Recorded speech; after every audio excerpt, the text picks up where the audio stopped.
Bueno, después de esta presentación, la verdad que para mí, no sé si me escuchan ahí, esta lindísima presentación. Muchísimas gracias, Fabián, por esas palabras tan lindas. Yo quiero saludar y agradecer. Para mí es un enorme honor poder estar compartiendo este mediodía con ustedes. Quiero agradecerle a Fabián por la posibilidad de poder estar acá y al presidente, a Walter Gargiulo, por también darnos esta oportunidad en esta lindísima jornada, donde yo me siento honrada, en particular, de poder estar en esta institución, en este grupo humano, donde compañerismo, armonía, servicio y ética son parte de esos valores que desde el Rotary durante mucho tiempo siguen prevaleciendo y que tanto necesitamos en nuestra sociedad. Yo quiero agradecerle al hermano de Fabián, a Guzmán, que también me permitió poder acompañarlos en la mañana de hoy, en el mediodía de hoy, para reflexionar sobre uno de los temas que yo creo, como decía Julio, es uno de los temas más importantes, si no el más importante que está en juego en el país, que tiene que ver con la educación. ¿Qué le está pasando desde mi modestísima opinión y entender al sistema educativo? Y yo no soy especialista en el tema educativo, yo me he especializado en otros temas. Como bien decía Fabián, yo hice mi carrera en los temas internacionales, hice una maestría sobre la política internacional, pero la educación es base, ¿no? Es lo que nos determina para que un país prospere en igualdad y con oportunidades para todos, y eso es lo que hoy no tenemos. Y cuando Guzmán me planteó la oportunidad de charlar sobre educación, la verdad es que les confieso que me ganó el escepticismo y me generó la duda: ¿cuánto más uno tiene que seguir insistiendo sobre un tema del que tantas veces hemos hablado, del que seguramente tantas veces ustedes habrán escuchado? Un tema que está en crisis en nuestro país y que el gobierno se niega a reconocer. ¿Cuántos años hace que hablamos de este tema? Donde se organizan congresos, cabildos, asambleas, acuerdos que después no se cumplen. Y grandes etcéteras. Seguramente en la cabeza de muchos de ustedes estarán pensando tantas veces repetido. Y encima el mensaje de quienes gobiernan, y no pretendo acá trasladar desde una cuestión política, ni mucho menos político-partidaria, pero esto tiene que ver con decisiones políticas. El mensaje de quienes gobiernan es que dejemos todo quietito, ¿no? Que la vamos llevando. Y la verdad es que se va llevando muy mal, demasiado mal. Pero enseguida, después de que Guzmán me planteó esto, enseguida me dije lo que me pasa a mí habitualmente y todos los días desde el Parlamento. Nunca hay que dejar de luchar, de hablar, de insistir, de tratar, cuando uno está convencido que está en juego algo demasiado importante, a quienes somos padres, a quienes somos abuelos, a quienes somos ciudadanos de este país, porque la educación es la madre de todas las reformas y la madre de todas las batallas. ¿Y cómo no vamos a levantarnos todos los días a volver a dar pelea por eso? En especial cuando la educación de hoy, de nuestros niños y adolescentes, va construyendo un país cada vez más fracturado. Y seguramente acá, quien estuvo, lo pueden haber dicho con mucho más propiedad que quien habla, a propósito de esas instituciones que tanto hacen en las zonas más vulnerables de Montevideo y del país, ven un país cada vez más fracturado. Está claro que la riqueza de nuestro país está en nuestra gente. Y esta es nuestra mayor riqueza y nuestro mayor diferencial. Y la riqueza que teníamos, ¿no?, en nuestro país, que teníamos un sistema educativo no solamente bueno, sino integrador. Yo hice mis últimos años, como bien decía Fabián, en un liceo público. Y lo he dicho con orgullo, porque llegué a la universidad pública también. Él decía recién, yo terminé mis estudios en la Universidad Ort, pero ingresé a la Audelar y no había diferencias. Hoy eso no existe más. Hoy somos uno de los países del mundo con mayores diferencias entre los que aprenden, o mejor dicho, entre lo que aprenden los que aprenden más y lo que aprenden los que aprenden menos. Pero también estoy convencida, y lo he dicho muchas veces, y lo creo en este tema y en muchos otros temas del país, Uruguay es un país que tiene problemas solucionables. Porque a veces uno siente que desde el sistema político hay una especie de resignación. Bueno, esto no vamos a poder solucionarlo y tiramos la toalla. Que yo siento que en parte del gobierno ha ocurrido eso, tirar la toalla. Y estoy convencida de que se pueden encontrar soluciones a este tema, aún por más difícil y complejo que sea. Y ese es el desafío de los que tenemos que ocuparnos, quienes ocupamos lugares de responsabilidad, que es volver a recuperar nuestra educación pública. Y tenemos que hacer como padres, como abuelos, como maestros, como docentes, como estudiantes. Y el problema acá es animarse, y este es un concepto que yo quiero dejarles a ustedes, animarse a encarar una reforma profunda como la que se necesita. ¿Que trae problemas? Y sí, claro que trae problemas. Algunos lo analizan desde el punto de vista del costo político que esto tiene. Trae un mayor o menor retorno político. Y algunos solo piensan en su chacrita, en cuánto esto representa en votos, como si esto se tratara de un juego electoral. Y yo coincido con algo que seguramente, y no sé si lo dijo en aquella oportunidad que estuvo Filgueiras con ustedes, él dice algo importante y para mí central a la hora de encontrar una solución a esto. El día que la educación deje de ser un botín electoral, ese día de verdad vamos a encontrar un camino de solución. Y para eso tenemos que tener gobernantes que miren más alto, que se jueguen por las cosas importantes y que tengan, otro de los conceptos que para mí son importantes, animarse, tener valentía y tener coraje, que quieran de verdad que todos los niños, no algunos, que todos los niños de nuestro país tengan una educación con dignidad. Y que las cuotas internas, ¿no?, o mantener los equilibrios internos de una fuerza política, no esté por encima de darle educación pública a nuestros hijos, sobre todo una educación pública que haya oportunidades a todos, porque la verdad, y es lo que hablábamos recién, la educación pública se transformó en una máquina de reproducir desigualdad. Y eso es lo que se ha ido profundizando en estos últimos años. Y miremos solamente el último tiempo, y no me voy a ir a los últimos 2 periodos, pero miremos lo que pasó a partir del 1 de marzo del 2015. Una de las promesas o de los puntos más importantes del gobierno del presidente Tabaré Vázquez fue cambiar el ADN de la educación. Y una y otra vez los uruguayos siempre tendemos a creer que, o tenemos la esperanza de que algo al menos va a cambiar. Y eso no pasó hasta ahora.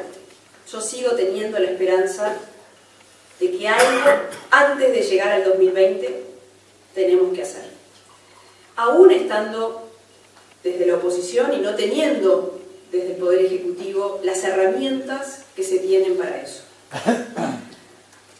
Pero definitivamente aquellos que iban a llevar los cambios, y mencionamos a Filgueiras, pero también podemos mencionar a Juan Pedro Mir, director de Cultura, se fueron sabiendo que no iban a poder tocar nada de ese ADN, ¿no? Síntoma de que los cambios no eran fáciles de instrumentar y que la reforma del 2008, aquella reforma de la ley de educación del primer gobierno de Vázquez, no solamente no había sido buena, sino que además había generado algunas complejidades que hoy generan más complejidades a la hora de animarse a hacer los cambios que hay que hacer.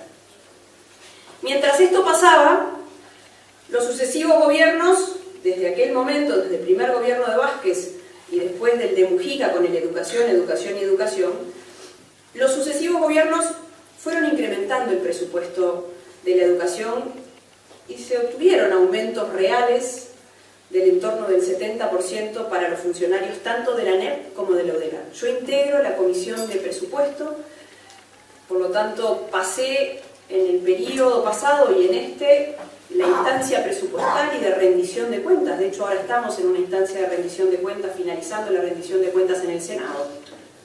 Y tuvimos hace pocos días a la ANEP.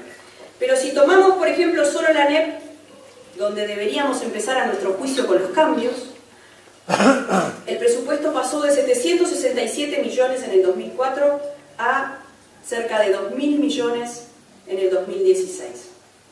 Es decir, 1.000 millones de dólares, casi más de 1.000 millones de dólares más por año, mientras los resultados de las pruebas PISA, que seguramente todos hemos visto, escuchado, eran no solamente los que no evolucionaron, sino además involucionamos con respecto a la región en esos mismos años. Y la discusión muchas veces, seguramente cuando uno mira y ve la discusión a través de los medios de prensa y también en el Parlamento, la discusión muchas veces se centra en el porcentaje del PBI. Todo parece que es cuánto le asignamos a la educación. Y aquellos que decimos le asignamos el 6%, todo se centra en un porcentaje. Y claro que yo defiendo el 6% para la educación. Y lo he dicho y se lo he dicho a las autoridades educativas. Nosotros defendemos ese 6% sin duda.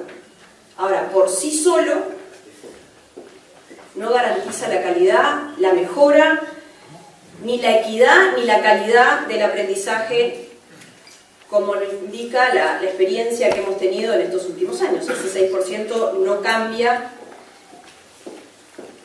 Y no hay duda que una sociedad comprometida con su educación debe financiarla como corresponde. Pero tan importante como los montos, y esta ha sido la discusión eterna que hemos tenido con las autoridades educativas, es en el qué, en el cómo, en qué se va a hacer el gasto. Que ese es uno de los problemas que está quizás en el fondo de la cuestión, en el tema educativo y en muchos otros temas del país, donde no hay evaluación, donde no hay medición, donde no se trazan objetivos o metas concretas y claras, y por lo tanto es un porcentaje que es razonable y defendemos los reclamos salariales. Por supuesto, necesitamos maestros y docentes bien pagos, eso nadie pone en discusión, pero también necesitamos resultados, evaluar, medir. Y esos más de 2.000 millones de dólares del presupuesto educativo hoy, para que un alumno uruguayo de 17 años apenas sepa lo que uno de 12 en países asiáticos. Es demasiada ventaja. Más de 5 años. Hoy ya tenemos más de 5 años. Ya no es de 17 a 12. Hoy es de 17 a 11. Pero además la brecha también se da adentro de nuestro país. Y esto seguramente ustedes lo puedan apreciar en esa tarea social que ustedes hacen. Entre los alumnos de mejores condiciones económicas y los que están en las zonas más vulnerables, la diferencia es de más de 2 años. Y también se sigue profundizando. Eso es inequidad, eso es injusticia social y eso es garantizar pobreza futura. Y esto sin hablar de los años de crecimiento económico que ha tenido el país. Pero el crecimiento económico no vino acompañado de desarrollo social y de desarrollo humano, que es lo que nosotros y este país en particular necesita. Hoy tenemos una educación pobre para pobres. Todos acá seguramente, y no voy a reiterar cifras y datos, los datos de las pruebas PISA, ¿no? Son resultados que no nos gustaría ver. Es más, tratamos de mirar para el costado, pero son datos reales, ¿no? De acuerdo a los datos de las pruebas PISA, yo integro la Comisión de Educación en el Senado también. Cuando vinieron las autoridades, tuvieron que reconocer, más allá de los cambios que hubieron en las evaluaciones de las pruebas PISA del 2015, somos el tercer país con mayor tasa de repetición de los 72 países que participaron en esas pruebas. Y podemos mirar otros indicadores, el TERCE, el CERCE, distintos indicadores donde muestran no solamente que no avanzamos, sino que vamos para atrás. Y acá el problema, y vuelvo a insistir, no pretendo centrar la charla en una cuestión desde lo político, pero esta es una decisión en particular política. Acá tenemos un gobierno que no está de acuerdo consigo mismo. La oposición está excluida de los órganos de decisión y mandan los sindicatos. Y el resultado es más repetición, más deserción, menos comprensión lectora, menos capacidad de resolución de problemas matemáticos y una educación que expulsa. Eso es lo que tenemos hoy, ¿no? Y es una visión preocupada, sí, como senadora de la República, como ciudadana de este país y como madre, con la preocupación, y quizás es un análisis apocalíptico, pero es la realidad. Hace unos días un padre me preguntaba, a propósito de un paro, ¿y quién defiende a los miles de chiquilines que por peleas se quedan sin clase? Mientras que los que van a una institución privada no perdieron su clase. Ahora, ¿quién defiende a todas esas familias? Que son la gran mayoría, porque el 80% de la matrícula sigue siendo y estando en la educación pública. Y por eso yo digo, nosotros necesitamos gobernantes que se animen a enfrentar de una vez por todas algunos gremios que le han hecho mucho daño a la educación de nuestro país y al país en general. Y ahora voy a ir a la parte de lo que deberíamos hacer, porque en esto uno puede quedarse simplemente en la crítica, que tratamos de que sea una crítica constructiva, es decir, tenemos que mirar la realidad, no podemos taparla, que a veces algunos buscan eso y es muy difícil, tapando una realidad, intentar mejorarla. Pero la realidad es que algunos gremios mandan y no quieren ningún cambio que afecte su poder. Y eso es lo primero que tenemos que animarnos a cambiar. Yo quiero un sindicato que proteja a los alumnos, por supuesto que reclame por mejorar los salarios, pero dando clase. Y frente a toda esta situación, que puede ser muy oscura, yo creo que hay una luz en el camino. Hay una luz en el camino porque hay gente que no se cansó de pensar, que no se cansó de aportar, que a pesar de haber sido menospreciados por algunos gobernantes, se animaron y hoy existe lo que decía Julio de Edu21, que es una usina, ¿no? Y es una conjunción de esfuerzos esperanzadora y positiva que los vamos a necesitar. Los vamos a necesitar para los cambios que hay que hacer. Y yo quiero hablar de los cambios que tenemos que empezar a procesar, o por lo menos animarnos a levantar nuestra voz. Y por supuesto que acá hay varios temas, seguramente los hayan conversado con diferentes referentes, y vuelvo a insistir, con mucho más propiedad que quien habla. Pero no hay duda que hay que apostar a fortalecer a los docentes, hay que apostar a la calidad de la titularidad de la titulación docente, hacer atractivo al sistema para nuestros jóvenes, que lamentablemente hoy están abandonando. Hace unos días hablaba con un director de un liceo y me decía que abandonan porque no entienden lo que se les enseña en las aulas. Pero esos índices de comprensión lectora, esto tiene que ver con algo que empieza desde la base, ¿no? Porque muchas veces se suele repetir que los problemas fundamentales los tenemos en la educación de enseñanza media, y es verdad. Y que las prioridades de los cambios se tienen que concentrar allí. Pero la verdad es que, ¿no?, nos enseñaron, acá seguramente haya algún arquitecto, no se construye un segundo piso sobre un frágil primer piso, que es la educación primaria. Y no se construye un buen primer piso si no hay buenos cimientos. Y esa es la primera infancia. Yo creo que ahí es donde hay que poner, además, la base central de la atención a primera infancia de las escuelas de tiempo completo, que hay que fortalecer, porque lo que no se logra oportunamente se lamenta después.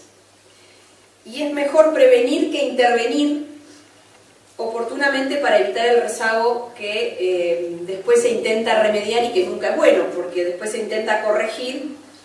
Y esto es lo que tenemos que priorizar, esta es una de las cosas que tenemos que hacer, priorizar la enseñanza básica desde la primera infancia y después continuar fortaleciendo esas escuelas de tiempo completo que seguramente muchos han recorrido en distintas partes del país.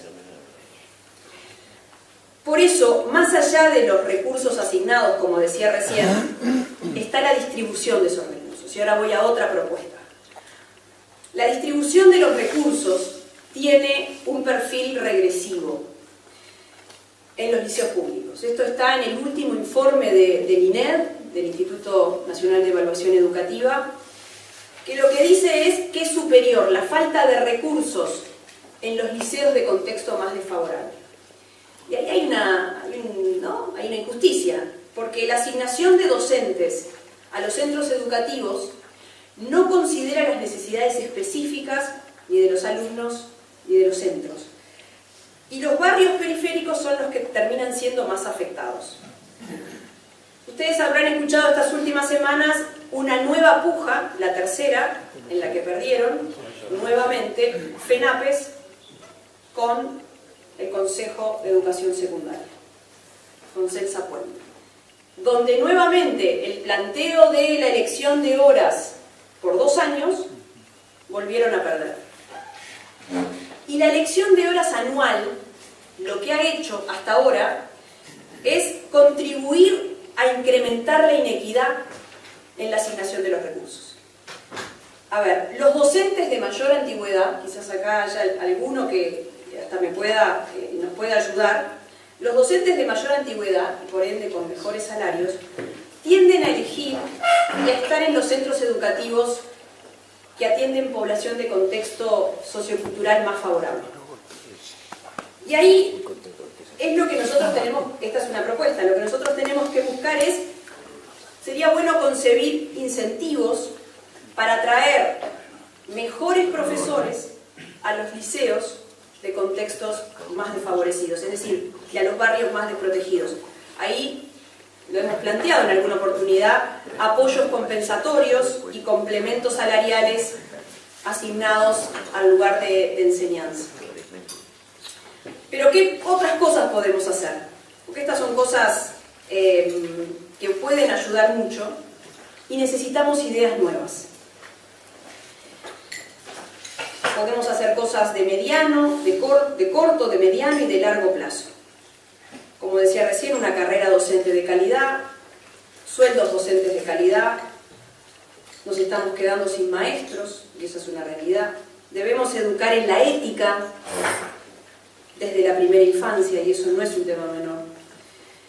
Lo que hemos hablado muchas veces, la educación no puede terminar solamente en una institución formal, es la educación formal y la informal, donde tenemos que aprender a generar valores, un tema no menor, que creo que es un tema de lo que está debajo y atrás y adelante, ya a esta altura de gran parte de los problemas que tenemos. Pero necesitamos además fortalecer, por ejemplo, un plan como el ProMejora. Lo que necesitamos es descentralizar. Y el plan ProMejora, que se desactivó producto de visiones ideológicas perimidas, el ProMejora proponía un mecanismo de descentralización, de toma autónoma de resoluciones en los centros educativos, que aquellos que lo practicaron en el tiempo que se aplicó el ProMejora redujeron sustancialmente los niveles de deserción y mejoraron los resultados educativos. Y esto es medir. Esto no es un invento ni porque nosotros queremos ver que el ProMejora funciona, solamente porque haya sido una propuesta que nosotros hicimos. Simplemente esto funciona. Hay que medir, evaluar. Y por eso, ¿cuál es el papel del Estado? Yo quiero un Estado presente, eficiente, y quiero una educación pública de excelencia, a la que yo fui. Pero lo quiero funcionando donde funcionan, y es la descentralización a nivel departamental. Nosotros necesitamos descentralizar las decisiones de la gestión, de la dirección de cada centro educativo y federalizar el presupuesto. Y les voy a poner ejemplos. Un liceo en Tambores, cuando tiene que pedir y necesita, el techo se llueve o no tiene una puerta, tiene que pedir y solicitar al centralismo capitalino de la ANEP acá, con toda la burocracia que eso implica. Y hablo de descentralizar los recursos y la gestión, no estoy hablando de descentralizar los contenidos. Pero cuando alguien quiere sancionar o alguien, un director que no está haciendo lo que tiene que hacer, o un maestro, también tiene que pedir acá. Y no es viable que funcione eficientemente con ese centralismo que tiene hoy la ANEP. Yo daría una discusión todavía más profunda, pero sé que esto genera resistencias, que tienen que ver con la autonomía, porque la autonomía hoy ha servido en muchas cosas simplemente para trancar. Pero sé que eso genera resistencias, entre otras cosas resistencias culturales de acá, y eso es una de las cosas que nosotros tenemos que empezar a cambiar. Por eso hoy hablé de animarse, de coraje, de hacer los cambios que hay que hacer. Y alguien puede pensar que quizás estas ideas son pensamientos propios, que lo son, porque estoy convencida que ese es el camino.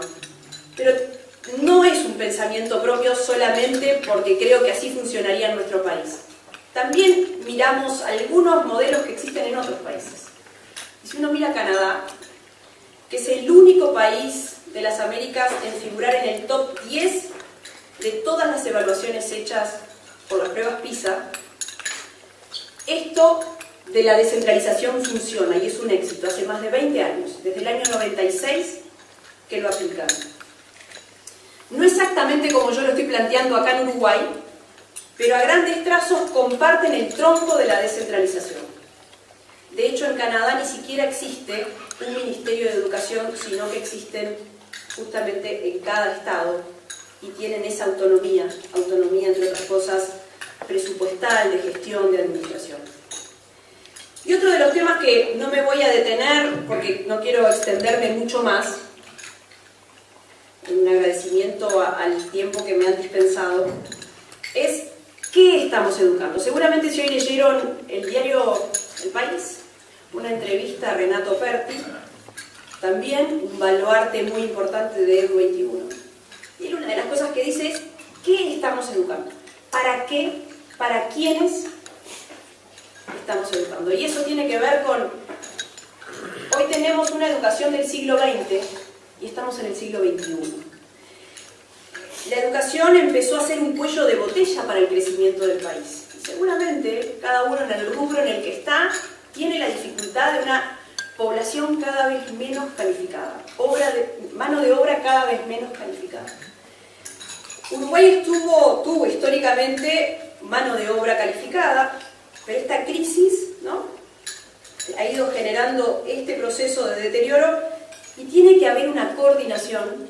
Yo en la universidad después me fui vinculando y estuve en un comité donde la búsqueda es coordinar, que haya una coordinación entre la academia, el mundo laboral y sobre todo entender cuál es la matriz productiva del país y cuáles son esos jóvenes hoy que necesitamos a los profesionales de mañana. Es decir, si se sigue con programas, con contenidos del siglo XX, eso puede llevar, ¿no?, a tener un lentísimo o muy poco avance en un país que, por lo menos desde nuestro lugar, pretendemos que mire al mundo pensando en el siglo XXI. Yo quiero terminar mi reflexión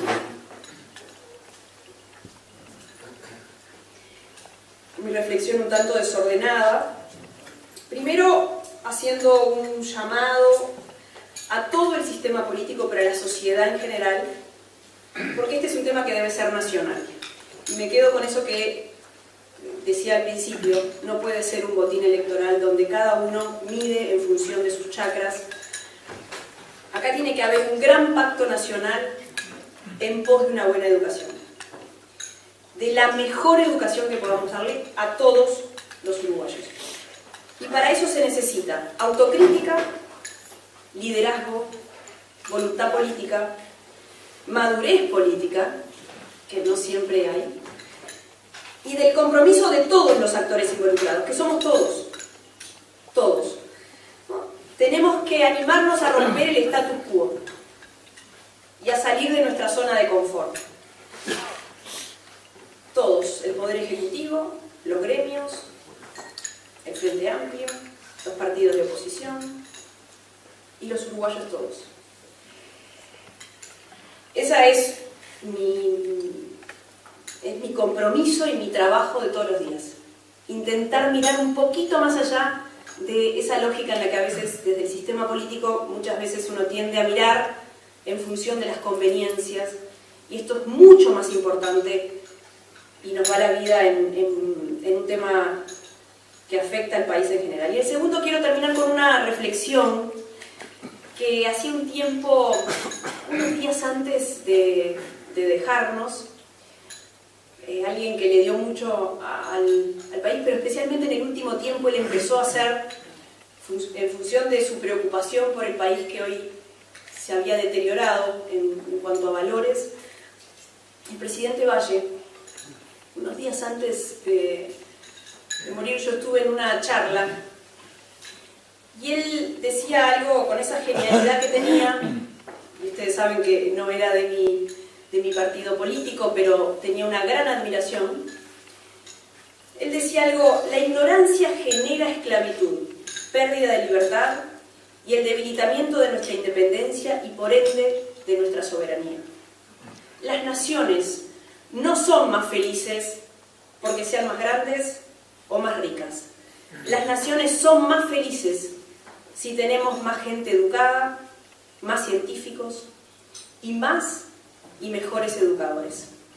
Y eso lo tenemos que hacer con decisión, con libertad, con coraje y con un poco de conocimiento. Este no es un asunto político, decía Valle, en esto nos va la vida. A él fue parte de su vida esto. Y a nosotros nos toca hoy, desde este lugar y desde cada uno de los lugares que ustedes representan, nos toca librar esa batalla. Así que sepan que tienen en mí una colaboradora, una amiga para poder trabajar en todo ese trabajo que ustedes hacen, y ojalá que entre todos podamos sacar adelante algo que es muy importante para el país y para el futuro de muchos, muchos, muchos jóvenes en nuestro país. Muchísimas gracias a todos.